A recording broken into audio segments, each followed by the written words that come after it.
Boundaries are queen. Quick crown on the head there.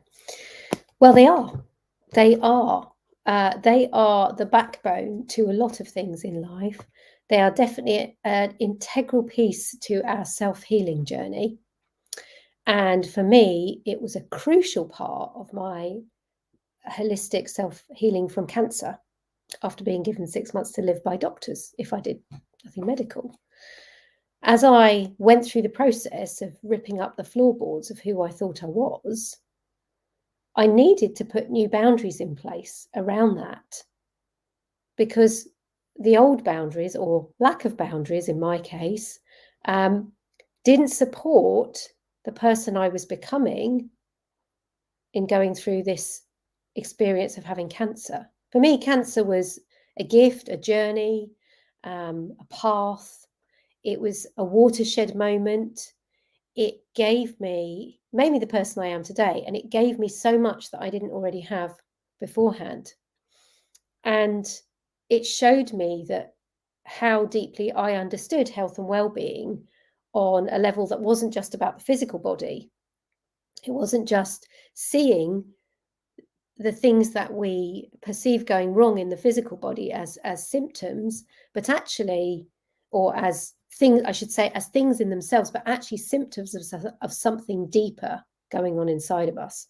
And I kind of see our human existence a bit like a jigsaw puzzle, and the emotions, the spirit, the mind, and the body are all part of that jigsaw puzzle. And sometimes symptoms emerge on one level or another, and it's our job as psychic detectives to figure out, or mental detectives to figure out what that's about. And it's, I've said this many times before, it's not a once and done, and it's usually not a 5-minute experience. And sometimes it isn't a 5-week experience or even a 5-year experience. Sometimes it can take quite a long time to get to the bottom of something that's causing dis-ease and dysfunction in the body. And already I've gone off topic. But that's because I think there are so many parts that make up our health and well-being. And people don't ordinarily associate boundaries with physical health. But for me, what I realized when I made the decision to heal holistically, I knew that there were certain people I probably wasn't going to be around, wasn't going to be able to be around, because they wouldn't be able to support what I was doing. And this isn't judgment. This isn't a judgment at all. This isn't about anyone else. This is about my choices and what I could see I needed to be in place for that health and well-being to occur. And it continues today. And it's come to light because I was having a conversation with someone about boundaries.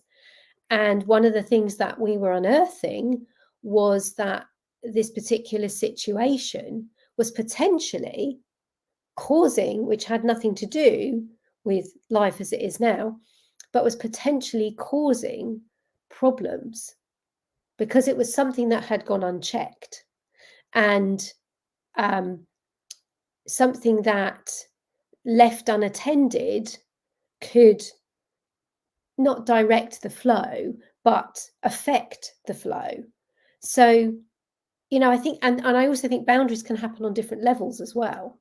So we can have the boundary where we say no to someone. We can also have, and that can happen on an emotional level, a mental level, a physical level. The part that I think we're not so conscious of are spiritual boundaries. And spiritual boundaries are quite elusive for a lot of people because they're very unaware of their energy field. They're very unaware of themselves as a body of light. Or I was doing a podcast interview today, and I found myself talking about humans as bodies of light, or liquid light, liquid gold. That's kind of how I see us. So we're very malleable. And we don't necessarily notice that it is on that level there may be an invasion, so to speak, or a leak where we have not got our boundaries strong. The other thing I notice is that people often perceive boundaries as a very hard and fast thing, and very solid, and also very, I think the word boundary gets a lot of negative connotation. It's like protection. And whilst it is that, it's also definition. This is my space. This is the edge of my space. That's your space. This is me and that's you over there. And we don't have to merge.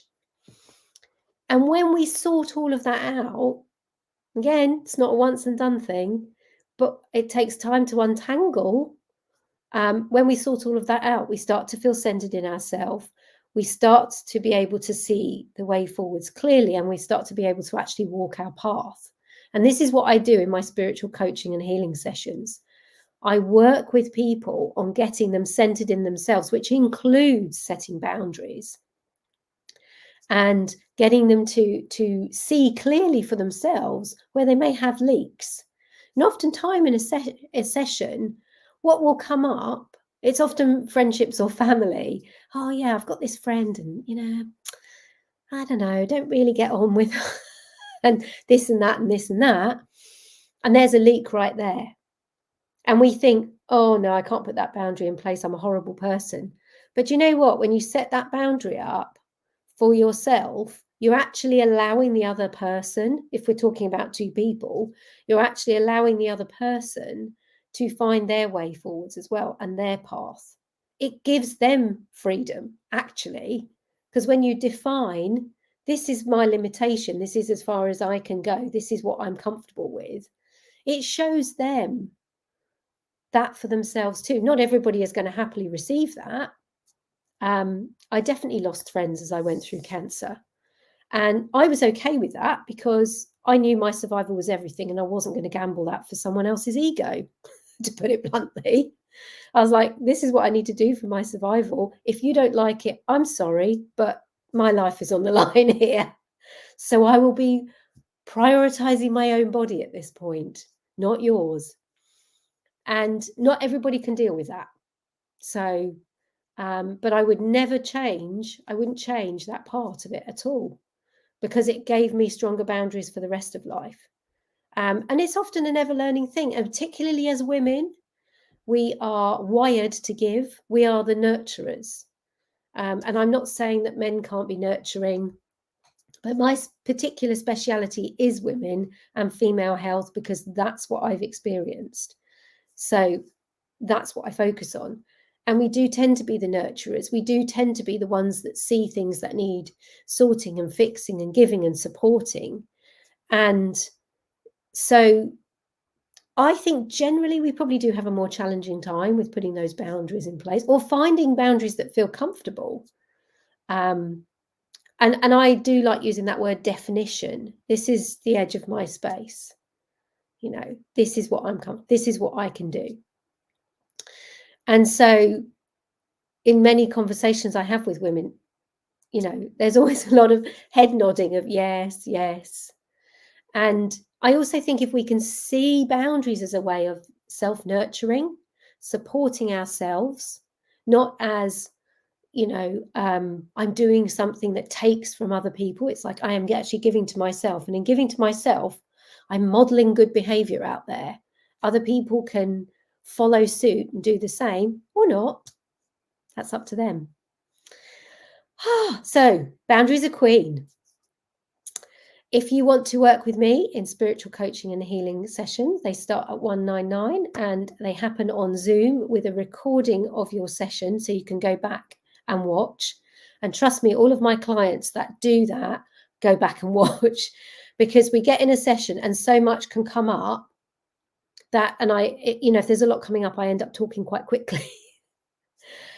And it can be reeling because as we're talking about the energy, so it's shifting in the energy field.